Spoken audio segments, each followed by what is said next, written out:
નમસ્કાર મિત્રો, ચેનલમાં તમારું સ્વાગત છે। દેશ દુનિયા અને ગુજરાતના તાજા મોટા અને સૌથી મહત્વના સમાચાર જાણીએ તે પહેલા ચેનલમાં નવા છો તો ચેનલને જરૂરથી સબસ્ક્રાઇબ કરી લેજો। ગુજરાતમાં સામાન્ય રીતે ડિસેમ્બર અને જાન્યુઆરી મહિના દરમિયાન ભારે ઠંડી પડતી હોય છે અને ઉત્તરાયણ બાદ આ પરિસ્થિતિમાં પરિવર્તન આવતું હોય છે। શનિવારથી નવું વેસ્ટર્ન ડિસ્ટર્બન્સ શરૂ થશે, જે હાલના વેસ્ટર્ન ડિસ્ટર્બન્સ કરતાં વધુ મજબૂત હોવાથી ભારતના અનેક રાજ્યોને સીધી અસર કરશે, જેની અસર હેઠળ જમ્મુ કાશ્મીર, હિમાચલ પ્રદેશ, પંજાબ તથા ઉત્તરાખંડના પહાડી વિસ્તારોમાં બરફવર્ષા થશે।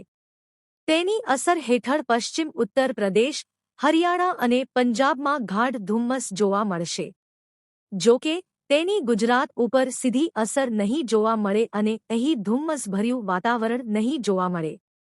ભારતીય હવામાન વિભાગ દ્વારા ગુરુવારે સાંજે બહાર પાડવામાં આવેલી આગાહી અનુસાર આગામી દિવસો દરમિયાન ગુજરાતનું હવામાન સ્થિર રહેશે।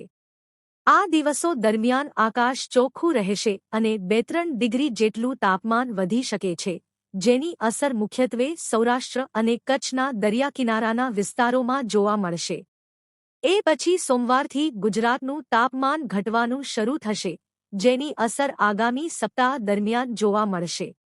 આ સિવાય આકાશ ચોખ્ખું રહેશે અને રાત્રિના સમયમાં તાપમાનનો પારો ગગડશે।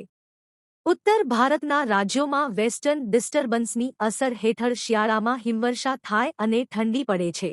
તેની અસર હેઠળ રાજસ્થાન અને પાકિસ્તાનમાં સાયક્લોનિક સર્ક્યુલેશન સર્જાતું હોય છે, પરંતુ હાલના વેસ્ટર્ન ડિસ્ટર્બન્સને કારણે ગુજરાતમાં વરસાદ પડે તેવી કોઈ શક્યતા જણાઈ નથી રહી। વેસ્ટર્ન ડિસ્ટર્બન્સ એક પ્રકારનું ઉષ્ણકટિબંધીય વંટોળ છે, જે ભૂમધ્ય સમુદ્રમાં સર્જાય છે। આ પ્રકારના ઉષ્ણકટિબંધીય વંટોળ વિશ્વમાં દરેક જગ્યાએ જોવા મળે છે। વેસ્ટર્ન ડિસ્ટર્બન્સને કારણે શિયાળામાં પણ ભારતના ઉત્તર અને પશ્ચિમ વિસ્તારોમાં કમોસમી વરસાદ પડે છે। મોટા ભાગના વંટોળ વાતાવરણના નીચલા સ્તરમાં ભેજનું વહન કરે છે, જ્યારે વેસ્ટર્ન ડિસ્ટર્બન્સ જેવા ઉષ્ણકટિબંધીય વંટોળ વાતાવરણના ઉપલા સ્તરમાં ભેજનું વહન કરે છે।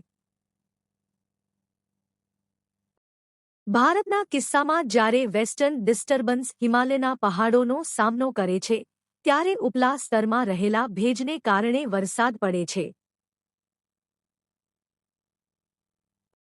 આ કારણે ઉત્તર ભારતના વિસ્તારોમાં કમોસમી વરસાદ પડે છે।